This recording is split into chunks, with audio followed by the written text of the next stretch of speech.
বাসায় উনি ঢুকিয়ে রেখেছিলেন। আমাকে বললেন যে এটা কি করা যায়। তা আমি বললাম যে আমিও তো কম্পিউটার চালাতে পারি না। এই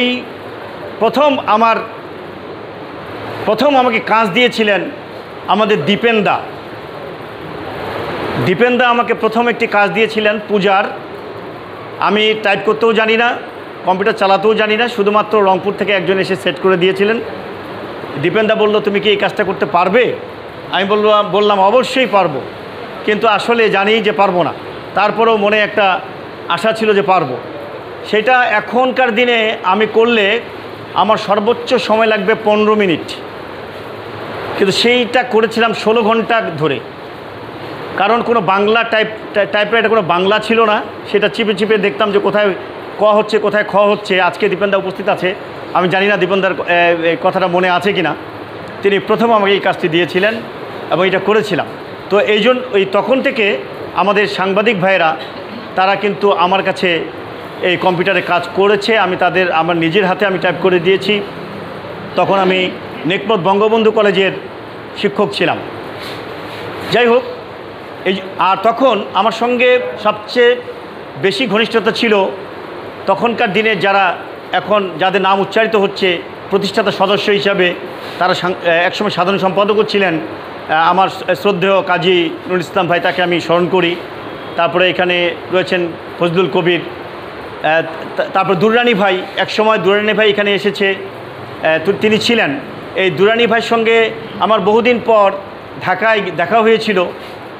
তো যাই হোক, আমি তাদেরকে স্মরণ করি, তাদের প্রতি আমার বিনম্র শ্রদ্ধা রইল।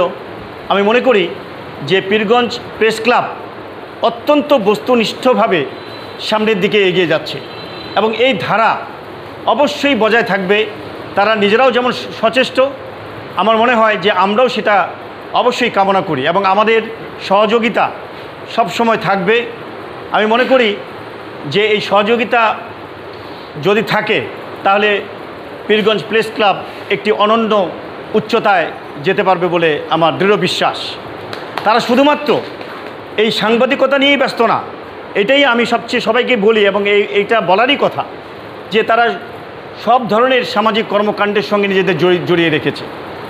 এই যে অদম্য মেধাবীদের সংবাদ দিয়ে তারা কত ছাত্রছাত্রীর যে পড়ালেখার পথ সুপ্রশস্ত করেছে, সুগম করেছে, এটা আসলে যারা নিজেরা দেখে তারা বুঝতে পারে যে তাদের লেখনীর মাধ্যমে আমি দেখেছি যে এই সমস্ত শিক্ষার্থীরা উপকৃত হয়, সমাজের অসহায় মানুষরা উপকৃত হয়, সমাজের দুস্থ মানুষরা উপকৃত হয় এবং সমাজের যে সমস্ত অনিয়ম এবং অবিচার সেগুলো তারা তুলে ধরেন এবং সমাজের ভালো কাজও তারা তুলে ধরেন। যার কারণে যারা ভালো কাজ করে তারা আরও বেশি উৎসাহিত বোধ করে। তো আজকের দিনে যেই সমস্ত সাংবাদিক ভাইয়েরা আমাদের অসুস্থ হয়েছেন, দুর্ঘটনার শিকার হয়েছেন, তাদের প্রতি আমি সমবেদনা জ্ঞাপন করছি, তাদের দ্রুত সুস্থতা কামনা করছি। যারা এই পরপারে চলে গিয়েছেন তাদের বিদেহী আত্মার মাগফিরাত কামনা করছি এবং সকলে এখানে যারা উপস্থিত রয়েছেন তাদের সবারই দীর্ঘায়ু, সুস্বাস্থ্য, মঙ্গল, কল্যাণ কামনা করে আমার বক্তব্য শেষ করছি। আল্লাহ হাফেজ। ধন্যবাদ।